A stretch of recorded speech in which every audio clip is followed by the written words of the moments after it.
Refin Review.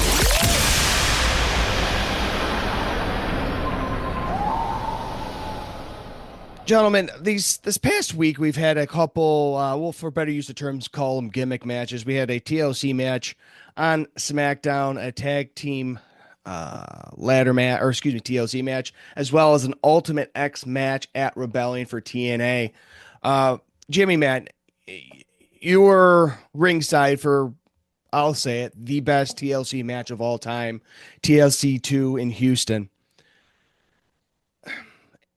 How do you properly referee a match like that? We've saw good and bad things coming out of this past week in those types of matches. The best way for a referee to prep for those matches is those guys are going to go over that match. And just like any match, you need to be there and pay attention and listen. And also, if there's something there where you think to yourself, ooh, wow, that sounds good. Guys, how do you want me to handle this? You guys are going to, I'll give you an example. Perfect example. Edge, Jeff Hardy, the spear when Jeff is hanging from the belts and Edge comes off that ladder and spears them, they come crashing down. Mm-hmm. How do you want me to check on you? Because it's going to look nasty. You know, do you want me to just dive right in there? And they were, you ask those questions and they will tell you what they need. And if there are signs that you can look for, you look at somebody's face, you look at how their body positioning is. When you see somebody knocked out, their body is different than they're laid out selling. Yeah, absolutely. It is completely different. And people don't realize that. They say, oh man, that guy's doing a great job of selling. That's because he's knocked out. Mm-hmm. You know what I mean? So you have to be aware of all those situations. And your first priority in a TLC match is their safety, because they're going to do a lot of shit. Mm-hmm. They're going to pull out tables, ladders, and chairs. Oh my. Yes. And use them all. And, the communication of the times and all that sort of stuff is one thing. But, that's a challenge in itself, because you're outside the ring most of the time when a lot of the action is going on in the ring. But when you get the opportunities, you try to slide in and pass those times. Sometimes it's going to look obvious, but again, you're doing your best not to make it look obvious. But the main job of a referee in those matches is to ensure the safety of the talent and check on them. I agree 100%, Jimmy, because you look at a TLC match, what's involved, just like you said, tables, ladders, and chairs. Oh my. You have to know, like you said, you have to know those big moments in that match where there's danger involved. Some of the wrestlers may not even look and see that we're paying attention to it.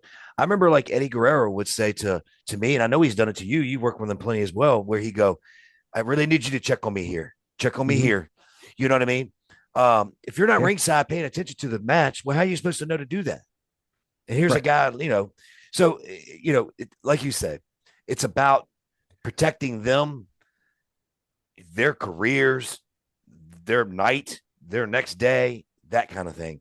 That's because, like you said, the boys kind of throw out being careful out the window. They do.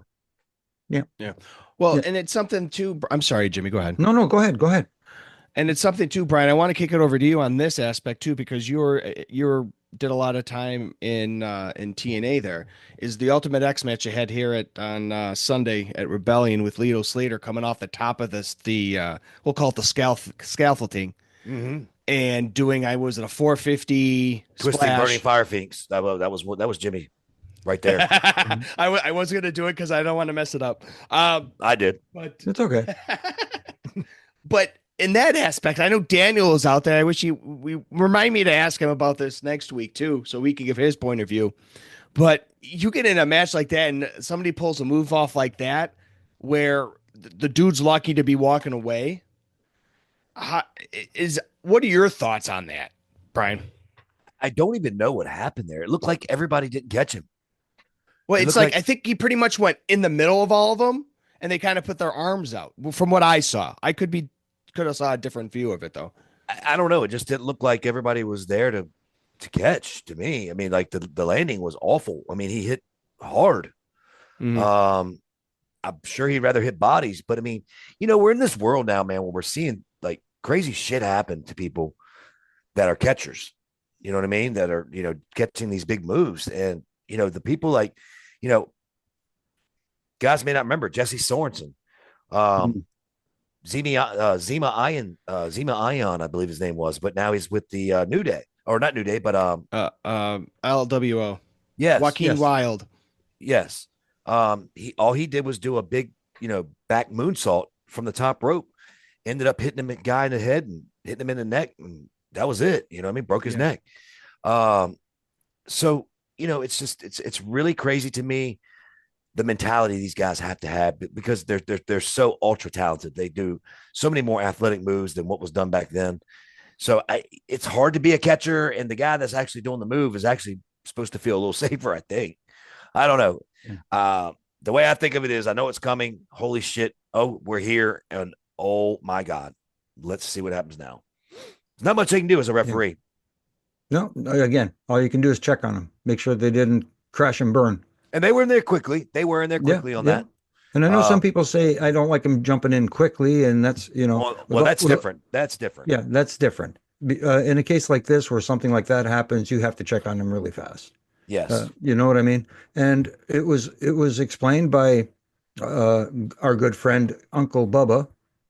The Mhm. the how do I explain it?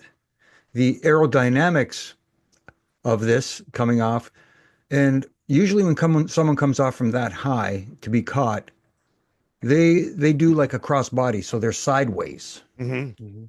or as how he described it, east west. When he jumped Right. off the scaffold and did the 450 twisting, burning 450 hammer Phoenix splash. Ooh, Okay, Yes. that's a had to couple. get it. Did you But did you add a that couple? was Did you add no. a couple things in there? Yeah, I added a couple, but it was a 450. He was faced north and south, so he was coming straight down. Yeah. Um, and it's harder, I guess, for a group to catch him that way, as he was trying to explain.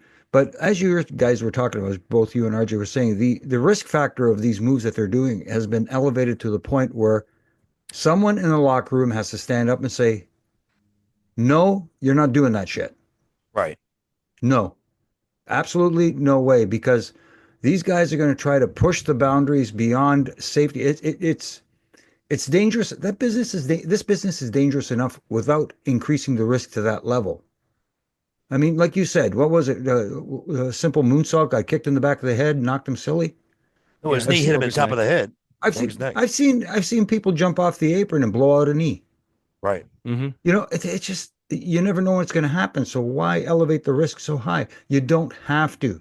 When you see someone like a Rey Mysterio come off the top of the cage, what does he do? Crossbody. Mm-hmm. You see frog splashes off the top of the cage.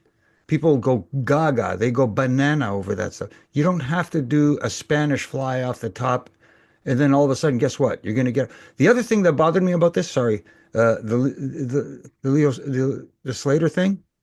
Mm-hmm. He landed. Obviously everybody missed. Not, I'm sure they didn't do it on purpose. I'm not calling the No, guys out. not at It all. was, it was, it was bad timing and a bad move altogether. Who was the first person on their feet after that? Slater, probably. I didn't pay attention Yes, to that. yes. Slater was the first man to his feet. He's the guy who crashed the hardest. And Mm-hmm. yes, I get it. You're supposed to be the guy on offense, but at the same time, read the room.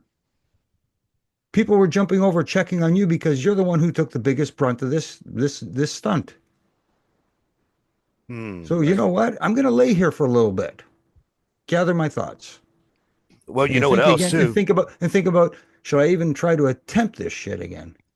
Well, Right. something else too, Jimmy. The higher you are, the what you go faster. Faster. Gravity's a bitch. Like when you're in a roller coaster, yeah, you have little hills, but as you go up, up, up, up, and go down, it's much faster and much scarier.